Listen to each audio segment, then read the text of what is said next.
gonna be beefing. First of all, if you was beefing at a wedding, you should be beefing at their wedding. Why would you bring to somebody else's club? That's sad. It's upsetting me in my home, girl, because we feel like, well, damn, if you can't go to bed on no chase, what the hell could you got?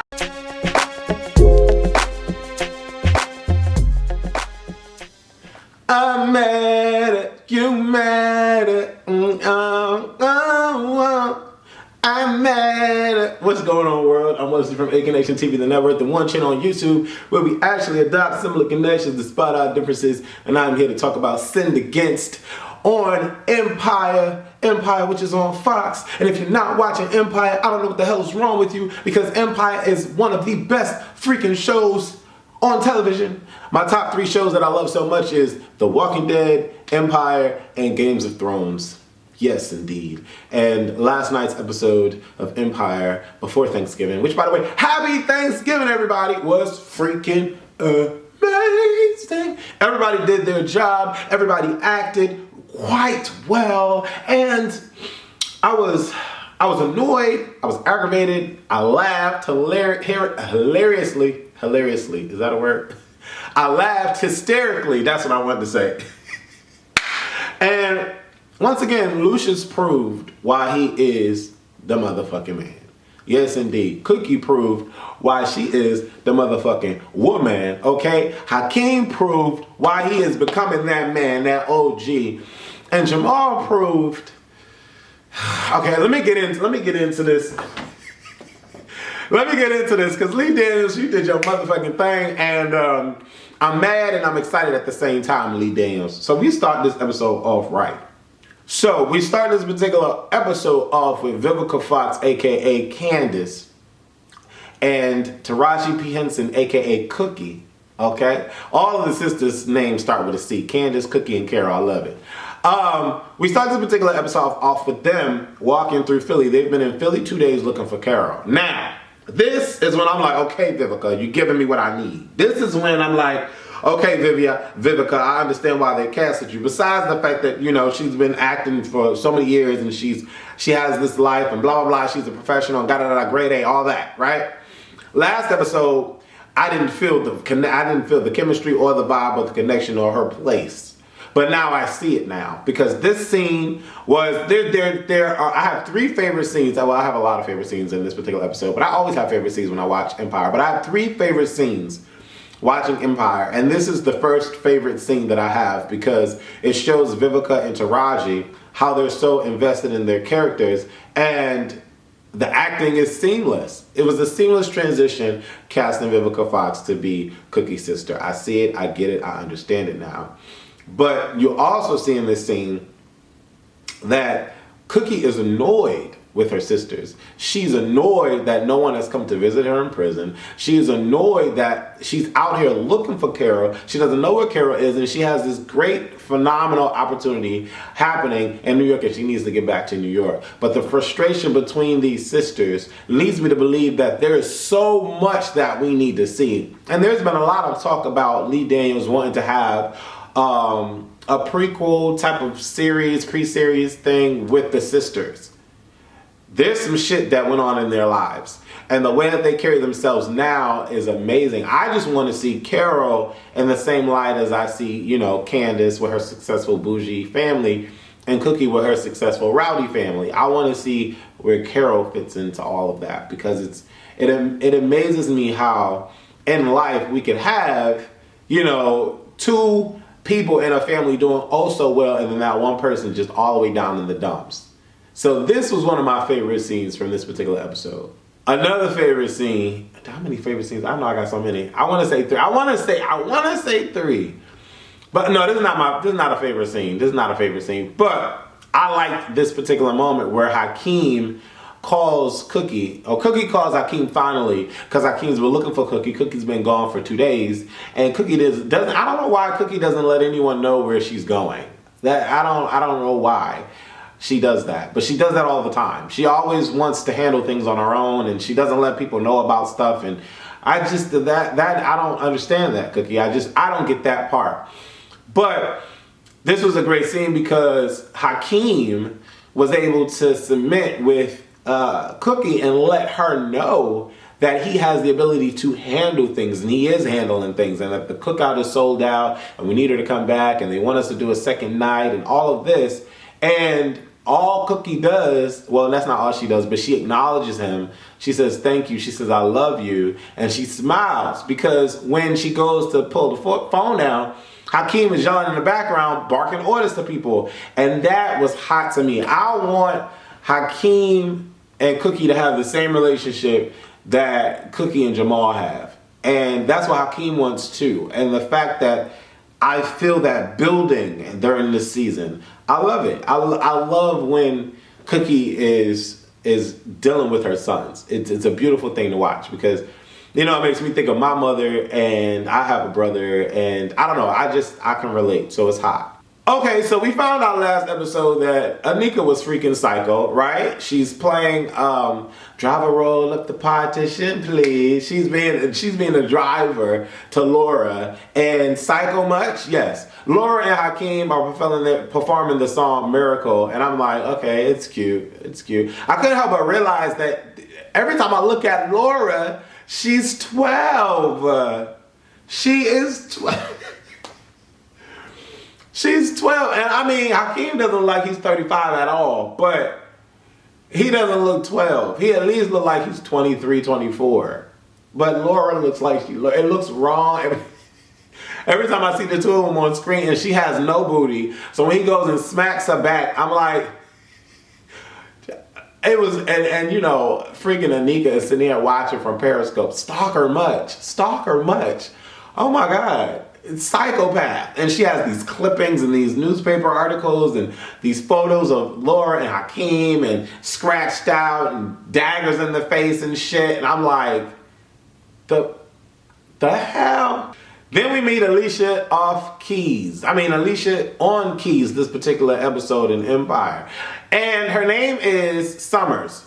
That's what we're going to stick with. Summers. I'm throwing shade because I'm a bit upset. I'm a bit upset with this episode. I love this episode, but I'm a bit upset with this episode because, and I have a feeling, and this is how I'm going to say it. I don't think for 1 second that Lee Daniels would purposely put this storyline in the mix of what we have been dealing with for 2 seasons, if that's not going to be, I don't think it's going to be the end result. I think Michael is going to come back into the picture, and Jamal is going to realize that he is not gay.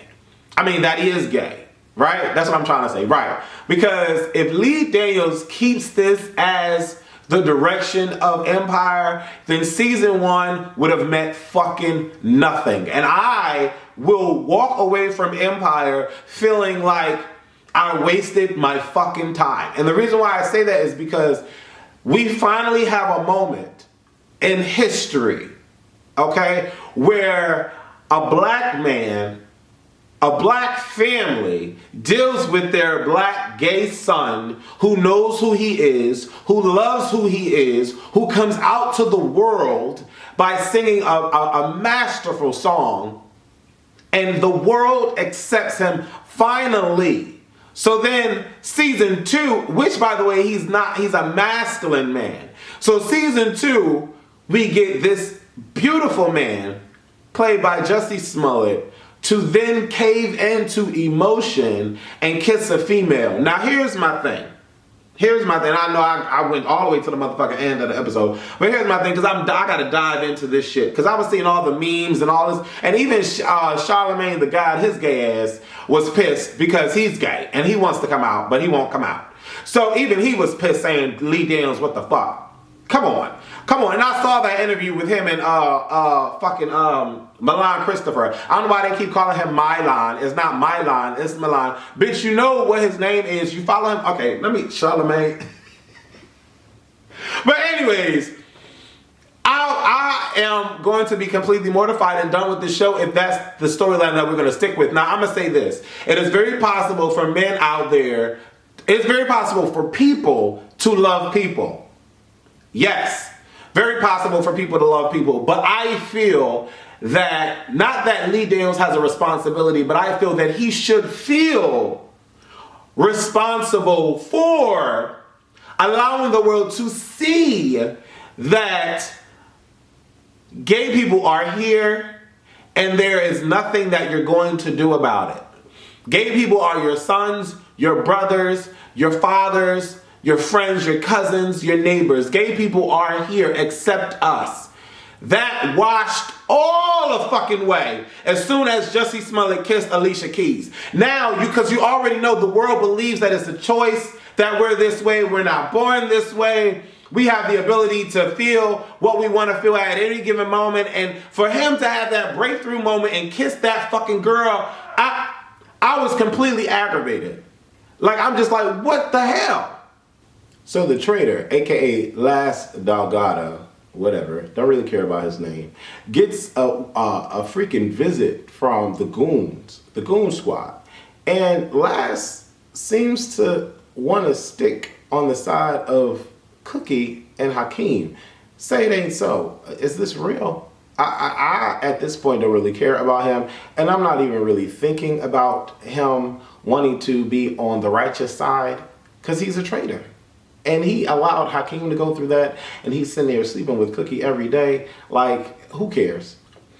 Hakeem texts Cookie about Big Heavy coming to the studio, aka the office, the headquarters of Lyon Dynasty. And we get another great scene between Vivica and Taraji P. Henson. And Candice blames Cookie for everything that Carol is going through at this particular moment, stating that, you know, she was the first person that allowed Carol to get drunk. And, you know, she goes on and on and on. And Cookie's like, stop the car. I'm getting out the car. Let's go. You think it's my fault? Okay, fine. I'm out. That was an intense scene. And I kind of felt that Candice and Cookie were going to come to some kind of fisticuffs. That's what it felt like. But it didn't, which was cool. But I like this particular scene. The camaraderie between Vivica and Taraji was hot. I would love to see the way that they got prepared for this particular scene, because I've seen the clips of Taraji getting prepared. She meditates and she zones out and she thinks, I don't know what she thinks about when she does it. But Taraji's preparation is always hot. I wonder if Viv has a preparation for her scene. Lucious decides to buy Rhonda and Dre a house. Okay. He really wants this child to come into the world. He's feeling some way after Hakeem dropped his last name, and we don't see Freda Gatz anywhere. Okay. Lucious, make up your mind. Hakeem calls Lance Delgado, whatever his name is, Delgado, into the office. As Lance's or Last, Delgado is barking orders to the people. And this was a good scene. This was a good scene as well, because we got to see the acting capability with Hakeem and Delgado, and it was intense. Hakeem is like, I don't know why Big Heavy was here, but I'm questioning why Big Heavy was here, and I'm trusting you, and I'm sorry that I was hard on you, but this really means a lot to me, so I need you to come through for us, make this happen for us. And you get to see how Delgado is feeling some sort of way about the decisions that he's made, and he questions himself as he walks out of the office. Awesome. Rosie O'Donnell shows up out of nowhere, y'all, and I'm like, oh snap, this is fucking hot. I love how Lee Daniels is able to get all of these people to film on his show and just play roles like it's nothing. And this particular role was freaking awesome for Rosie O'Donnell to play. This was one of my favorite moments. Favorite moment number 2 was when Rosie O'Donnell came up on the screen. I loved it. And the discussion between her and Cookie about the ladies in prison and how, you know, Cookie misses all of the ladies in prison only leads us to realize or to know that there's going to be so many more ways or turns down the road that this show can take, with so many people that they have coming in from their past to their present and leading into their future. So I like this whole portion where, you know, she goes to Rosie to help her find Carol. And Rosie is like, yeah, I know where she is. She's with Bonds, but you're not going unless I go with you. It was magical for me. This is favorite moment number 2. So favorite moment number 1 was mentioned earlier. Favorite moment number 2 was when Rosie O'Donnell, Vivica A. Fox, and Taraji P. Henson were walking down the street together. Fucking amazing scene.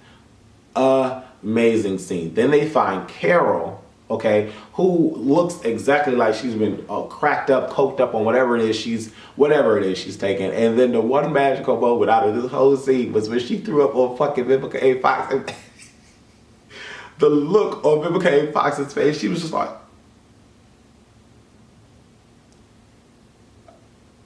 I was just like, oh my God, I was dying laughing.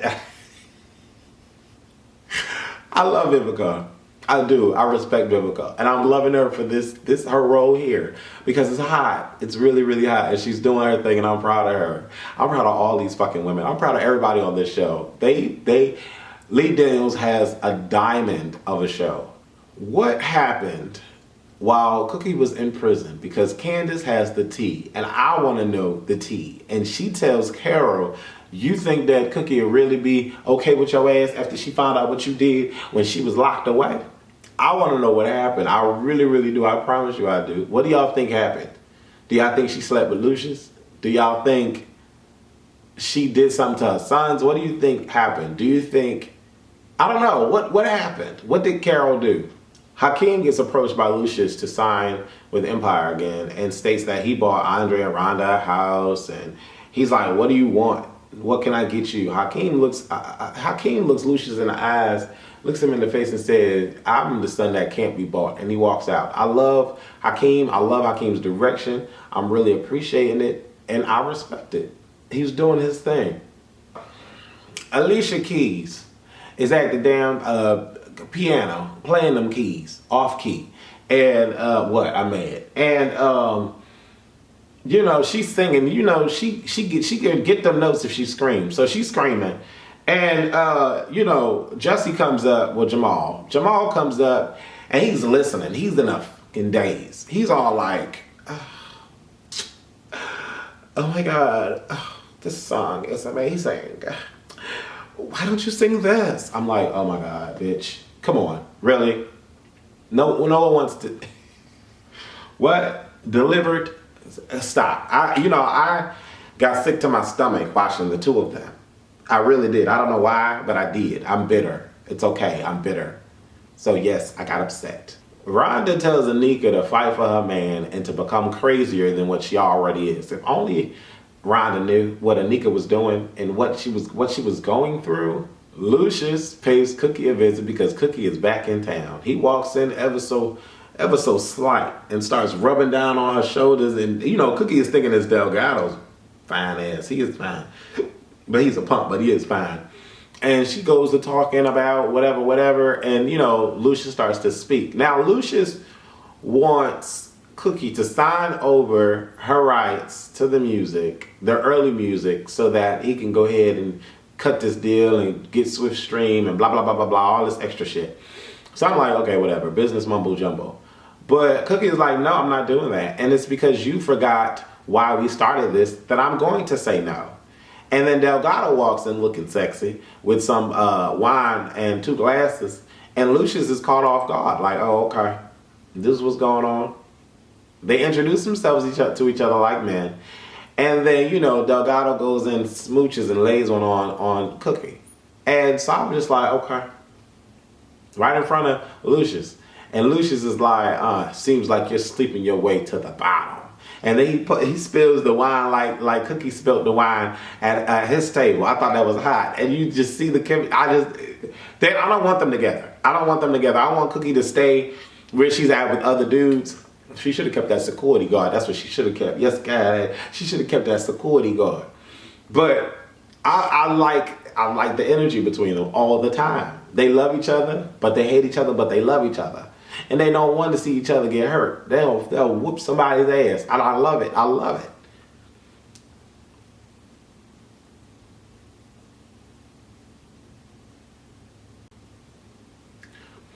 Anika's psycho behind pays Hakeem and Laura a visit at their party.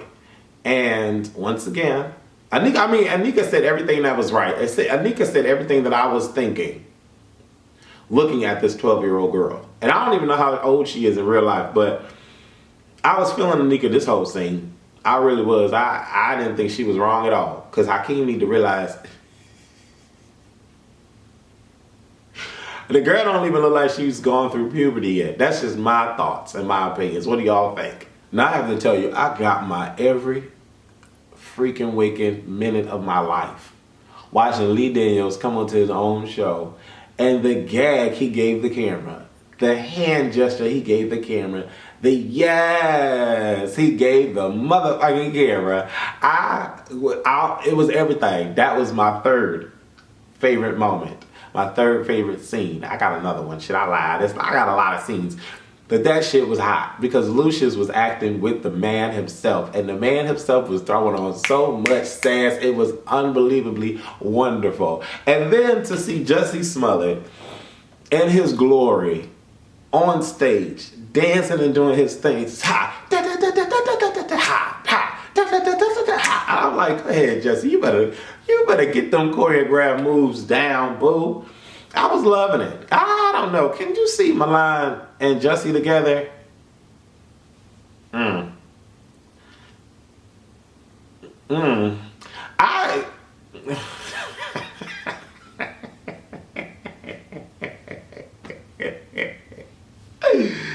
love them both. I do. And I respect them both. Together, that's interesting. I don't know. If you don't know what I'm talking about, Milan made hint at the fact that, anyways, I'm not going to spread all of that out there if it's not true, but I can't see them. I don't know why, but I can't see them. But one of the funniest moments from this particular scene was when Lucious was like, why don't we go to my trailer and why don't we talk?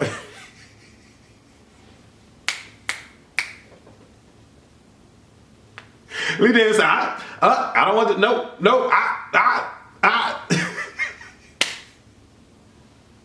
Yes, Lee Daniels. Lucious comes to the rescue, interrupting a meeting between Hakeem, Delgado, and Cookie. And he comes in with two of his bodyguards. His bodyguards comes in and say, hey, I just want to come and interrupt the show real quick. Lucious like, yeah, I just had to let y'all know something. I did some research on you, Delgado. And I found out that you're one of those bully boys. And I was like, oh shit, here we go. Here we go. The goons, the bodyguards closed the door. And Hakeem is immediately vexed. He is vexed. Whoa, he is vexed. And Lucious is like, you can rob one of the sons and the little rapper sons and extort money from the mama, blah, blah, blah, blah, blah. This is a little scam y'all running on us, blah, blah, blah. Cookie like, what is he talking about? And, Hakeem was like, Mom, those guys that snatched me had a bull on their back. Does he have one? Ooh, shy. Ooh, shy. Cookie got up, lifted up his shirt and took the gun, then pulled the thing back and saw the bull. She was like, Hakeem like this.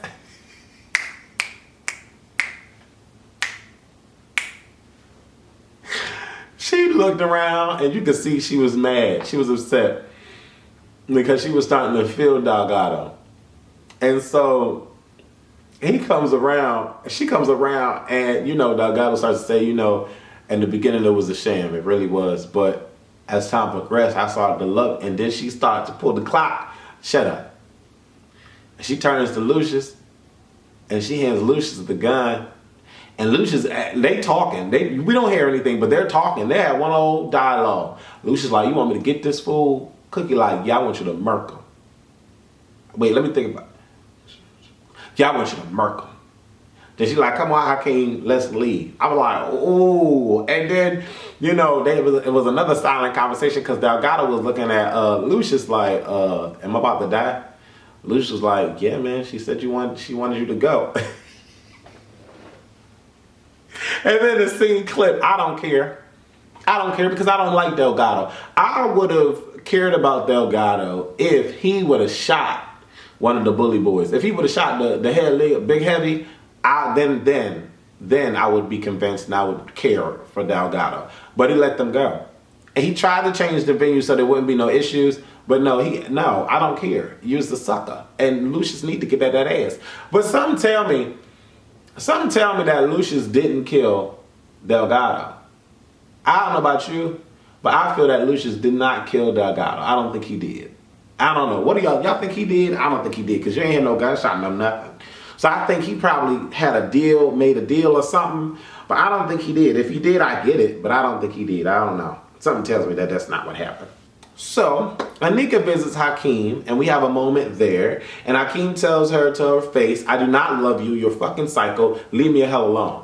Then Cookie has a crying moment, and you know, Carol comes in, and the two sisters have a moment. I loved this scene. This was another favorite scene of mine. And then we get to this debacle at the end. Now, like I was saying in the beginning of this review, that's fine if the message is that as people, we can love whoever we want to love. Okay? But the big message that was sent, the big picture that was seen while watching this was that gays choose their lifestyle. And I've been fighting. I can only speak for myself, but I know a lot of people have been fighting. Even watching hip hop and Out in Hip Hop on VH1, they were talking about it. We have been fighting the fact that it is not a choice. It is embedded in us. And so Lee Daniels just threw out to the world that it is a choice. Just by that kiss. And maybe that may not have been his intention, but that's exactly what was viewed on the screen. Exactly what was viewed on the screen. We took 1,000,000 steps forward, and then we came 1,000,000 steps back.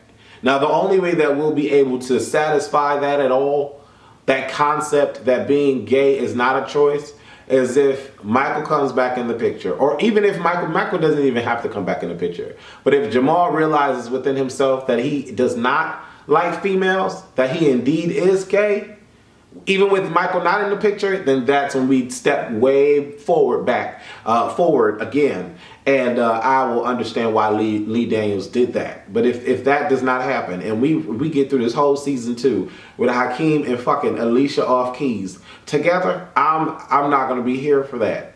And no, by no means am I mad at Alicia Keys. I think she's great. I think she's an awesome singer. I like her. Okay. But I'm mad about this particular episode, and yeah, that's just that. I don't know. I just am. I want to know what you think about this episode. Do you think that Lee Daniels made a smart move by allowing this major character in his show to go backward like that? After all that we went through in season, I still can't understand why I don't get it. Lee Daniels, you need to call me. Because I know somebody in your squad has seen a few of my videos. You need to call me, because we need to talk. We need to rap a taste. We really do. You need to have me on the show as like an A&R dude or something, dealing with Taraji P. Henson ass and Lyon Dynasty. Something need to go, because I need to talk to you. And figure out what's going on. Anyways, I'm Leslie from A Connection TV, the network. Do me that solid, click the thumbs up button, subscribe to A Connection TV, where we adopt similar connections despite our differences.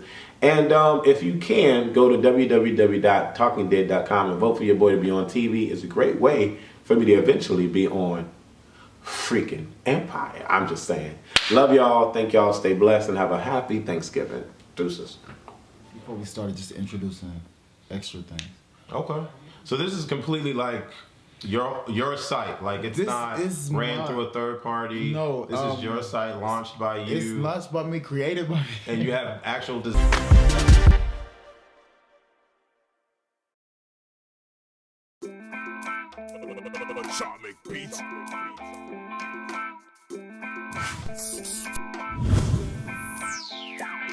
Bright lights in the